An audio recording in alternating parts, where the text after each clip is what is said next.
Good morning, everyone. I'm excited to welcome you to today's presentation. We'll be exploring the topic of international law terrorism. On this first slide, you can see the title and subtitle that set the stage for our discussion.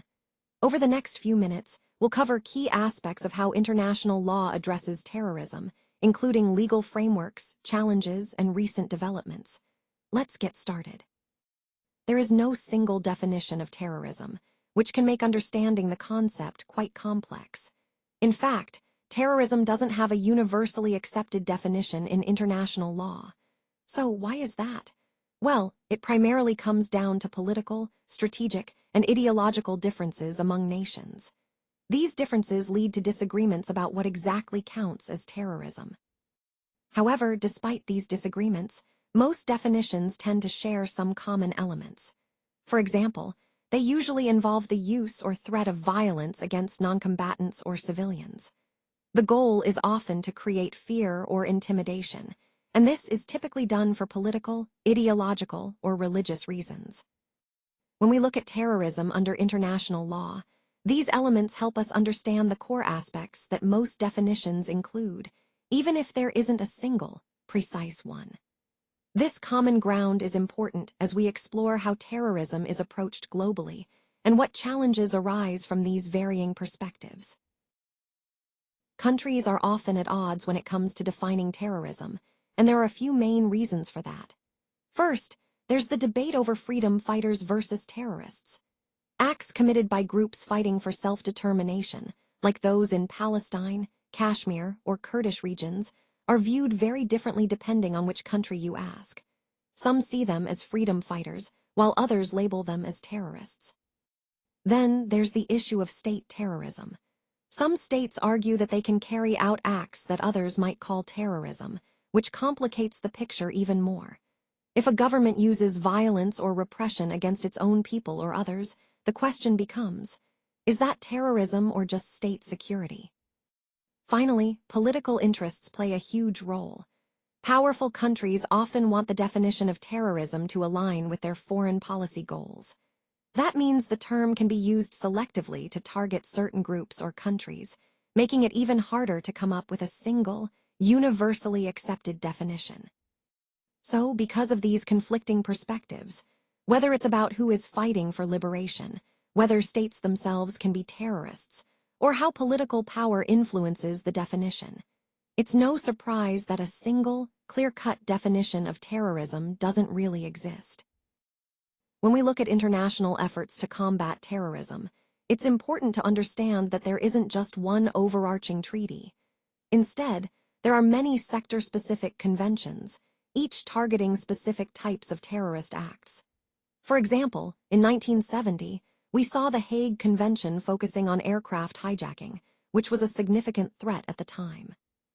Then, in 1971, the Montreal Convention was established to address aircraft safety, aiming to prevent attacks that could compromise aviation security. Moving forward, in 1973, the Convention on Protection of Diplomats was created to safeguard diplomatic staff and prevent attacks against them. In 1979, the Hostages Convention was adopted to criminalize taking hostages, a tactic often used by terrorists. The 1997 Convention on Terrorist Bombings specifically targeted bombings as a form of terror. And in 1999, the Convention on Financing of Terrorism was introduced to cut off the financial support that fuels terrorist activities. Finally, in 2005, the Convention on Nuclear Terrorism was established to prevent the use of nuclear materials in terrorist acts. What's key to understand here is that these treaties all criminalize specific terrorist acts, making it clear that the international community sees each of these acts as unacceptable and punishable under international law. This layered approach helps us address the many different ways terrorists operate and underscores the importance of cooperative effort in countering these threats across different sectors and regions. After the events of 9/11, the United Nations Security Council took significant steps to address terrorism more effectively.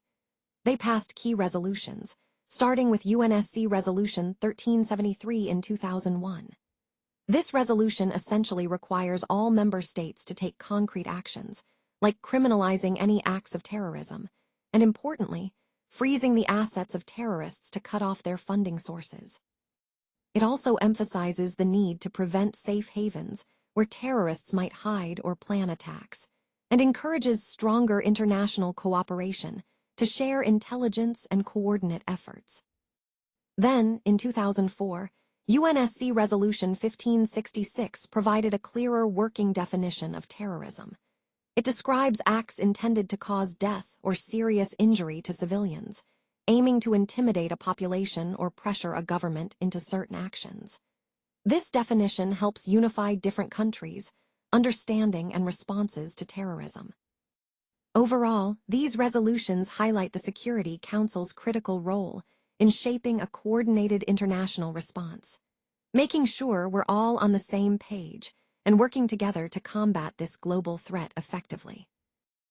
So, this slide introduces the first-ever global agreement on terrorism, which marked a significant milestone in international cooperation. It's built around 4 key pillars that form the foundation of the strategy. First, we need to address the conditions that are conducive to terrorism. That means tackling the root causes, like political instability, economic disparity, and social grievances that often lead to radicalization. Second, we must prevent and combat terrorism directly, through law enforcement, intelligence sharing, and counter-terrorism measures. Third, building state capacity is essential. This involves strengthening institutions, ensuring they are capable of effectively managing security and justice. And finally, we have to ensure that our counter-terrorism efforts respect human rights. It's crucial to strike a balance between security and human dignity, maintaining the rule of law even while fighting terrorism. This strategy was formalized in the UN Global Counterterrorism Strategy in 2006, which really set a comprehensive framework for countries worldwide to work together.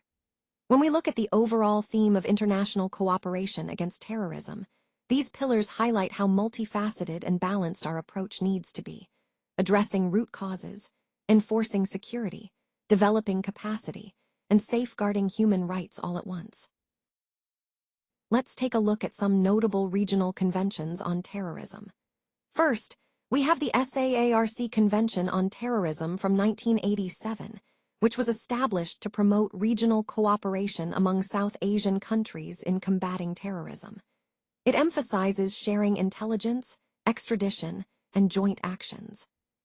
Next is the European Convention on the Suppression of Terrorism, adopted in 1977, aimed at harmonizing laws across European nations to criminalize acts of terrorism and facilitate mutual legal assistance. Then, there's the OAU Convention on Terrorism from 1999, which was created by the Organization of African Unity to address the growing threat of terrorism across African nations, emphasizing cooperation and legal measures to prevent and combat terrorist activities. Overall, these regional conventions highlight how neighboring countries recognize the importance of working together, sharing resources, and establishing legal frameworks to effectively counter terrorism. They reinforce the theme that international and regional cooperation is crucial in our collective efforts to combat this global threat. India supports a universal definition of terrorism, which means we believe there should be a common understanding accepted worldwide. This helps ensure that everyone is on the same page when it comes to identifying and combating terrorism.